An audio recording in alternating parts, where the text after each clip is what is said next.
नमस्कार. तू ही रे माझा मितवा ह्या मालिकेत आपल्याला आज पाहायला मिळणार आहे की इथे ईश्वरी राग भरून आलेली असल्यामुळे तिला समजूत घालण्याच्या प्रयत्नासाठी इथे अर्णव आलेला असतो आणि तिला असं वाटत असतं की याने सॉरी म्हणावं, पण तो काही सॉरी म्हणायला तयार नसतो.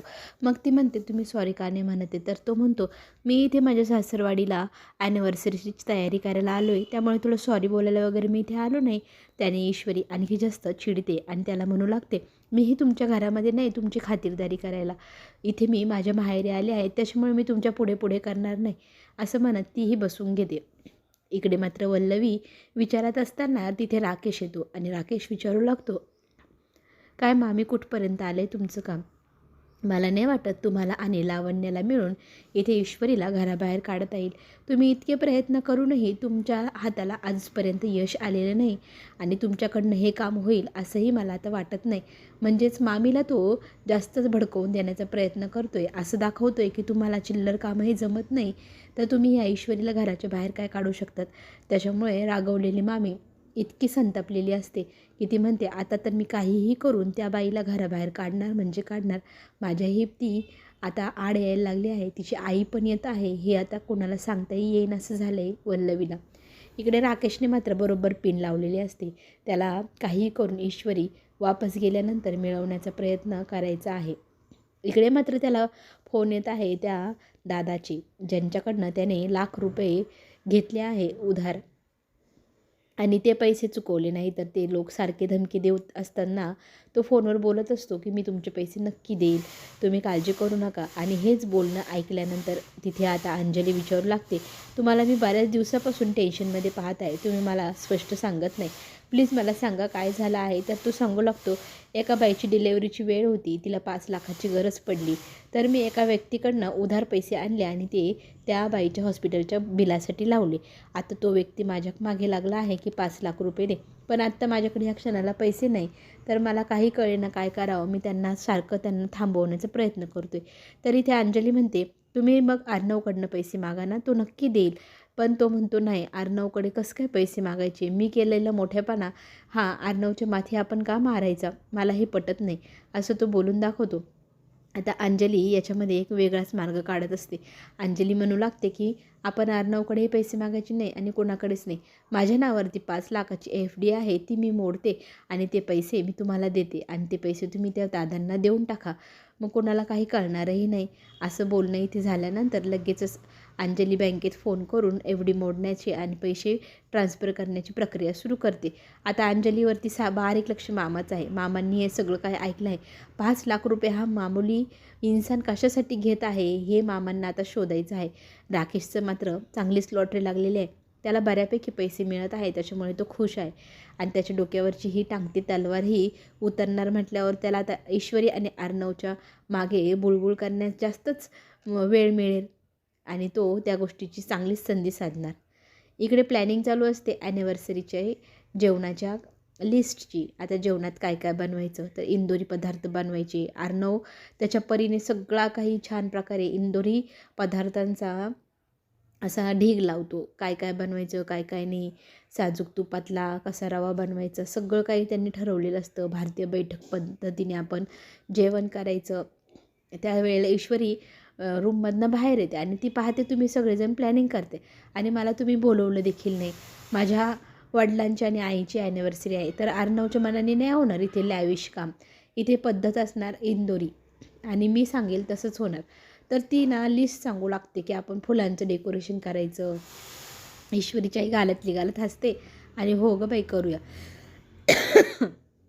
आणि पुढे ती सांगू लागते की आपण इंदोरी पदार्थांचा खच लावायचा, काय काय बनवायचं काय काय नाही, सगळी लिस्ट ती सांगू लागते.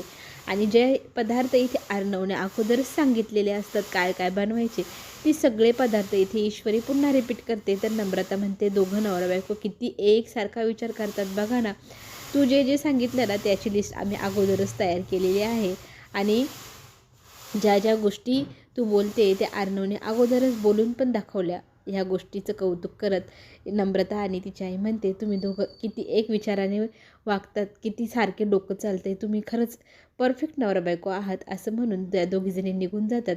आणि इथे ईश्वरी लाजते. खरंच माझा नवरा माझ्या घरच्यांचा किती विचार करतो, त्याला सगळे आवडीनिवडी पण कळायला लागले. रात्रीच्या जेवणाच्या वेळेला छान प्रकारे चौरंग मांडून आर्नवची आणि ईश्वरीची जेवणाची सोय झालेली असते. तर फुलांची रांगोळी काढू का असं म्हणत नम्रता रांगोळी काढू लागते. तर ईश्वरी म्हणते काय गरज आहे, नवरदेव का पहिल्यांदाच आले जेवायला. तर तिची आई म्हणते की ते आपले पाहुणे आहे, त्यांचं मान सन्मान तर व्हायलाच हवं की नाही, तू गप्प बस असं म्हणत मग सगळेजण जेवायला बसलेले असतात. आर्नव तिथे येतो. आर्नवला बसायला इथे ईश्वरीची आई सांगते. तर तो म्हणतो नक्की बसू ना, नाही तर कोणाला राग यायचा. तर ती मुद्दाम ईश्वरीला चिडवण्यासाठी तो असं बोलत असतो. तर ती म्हणते बसा. तर तो म्हणतो तुम्ही दोघी का नाही जेवते आमच्यासोबत, तुम्ही दोघे जर जेवल्या नाही तर आम्ही पण जेवणार नाही, पहिले तुम्ही तुमची ताटं घ्या असं म्हणत त्या दोघींनाही तो सोबत जेवायला हट्टाने बसवतो. ईश्वरी त्याच्याकडे रागाने मोठी मोठी टोपरे डोळे करून पाहत असते आणि त्या जेवणाचा आस्वाद मस्तपैकी आर्नव घेत असतो. आणि कढी खाल्ल्यानंतर तर एकदम बढिया कढी असं म्हणत कौतुक करतो. आमच्या घरी नाही बनत बाई अशी बढिया कढी असंही बोलतो. तर ईश्वरी म्हणते मी बनवलेले पदार्थ गपागप खातात आणि इथे येऊन सांगतोय की आमच्या घरी नाही बनत. इकडे मात्र आपले मामा विचार करत आहे की जर राकेशचा जो काही वीक पॉईंट आहे तो जर आपण शोधून काढला तर आपल्याला राकेशला चांगलं सुळावर देताच येईल. तो पॉईंट लवकरच शोधायला हवा म्हणून विचार करत मामा बाहेर उभे असतात. त्याच वेळेला वल्लवी बाहेरून चालत आलेली असते आणि ती मामांना पण पुन्हा एकदा नाटकं सुरू करते पाय दुखल्याचं आणि काठी टेकत घरामध्ये येते. तर मामा तिला म्हणतात की एवढ्या रात्रीशी कुठं भटकू राहिली. तर ती म्हणते तुम्हाला काही अधिकार नाही मला विचारण्याचा, तुम्ही मला हा असा प्रश्न विचारू शकत नाही. तर मामा म्हणतात का नाही विचारू शकत, माझा अधिकार आहे, मी नवरा आहे. तर ती म्हणते मी तुम्हाला नवरा वगैरे काही मानत नाही.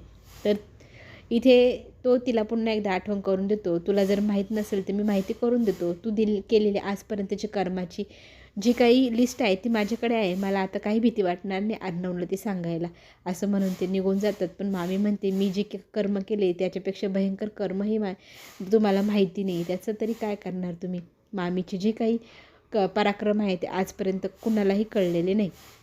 इकडे मात्र ईश्वरी मोठी टपोरी डोळे करून अर्णवला बायकोगिरी दाखवत असते आणि बायकोगिरीला किती माणूस घाबरतो आता हे आपण स्पष्टच पाहू शकतो. इथे ईश्वरी मोठी डोळे करून अर्णवकडे पाहत असते आणि ते डोळे पाहून इथे ईश्वरीची आई इतकी घाबरते. तू असे डोळे वटरून नवऱ्याकडे पाहती, तुला काही वाटतं का, असे संस्कार केले का तुझ्यावरती. अर्णव आता आपल्या घरी आला इथे सासूरवाडीला, त्याचं मानपान त्याला काय हवं नको सगळं काही तू पाहायला हवं. त्यांच्या घरी ते तुझी काळजी घेताना आता तू त्यांच्यापेक्षा जास्त काळजी इथे त्यांची घ्यायची, माझा आदेश समज असं म्हटल्यानंतर ईश्वरीने आता मनात पण घेतलं आहे, चांगलीच काळजी घेते याची. आणि तो जिथे झोपला आहे तिथे फॅन, तिथे त्याला पाणी, त्याला दूध, त्याला उशी, त्याला पांघरायला ब्लँकेट, एवढी खातिरदारी अर्णवची ईश्वरी करत असते. अर्णव खुश असतो. पण दुसऱ्या क्षणाला इथे ईश्वरीने नागिनचं रूप घेऊन आपल्या अर्णवला त्रास द्यायचं ठरवलेलं असतं. रात्रभर वेगवेगळ्या प्रकारे ती त्रास देत असते. त्याला त्रास देण्याची एकही संधी ती सोडत नाही.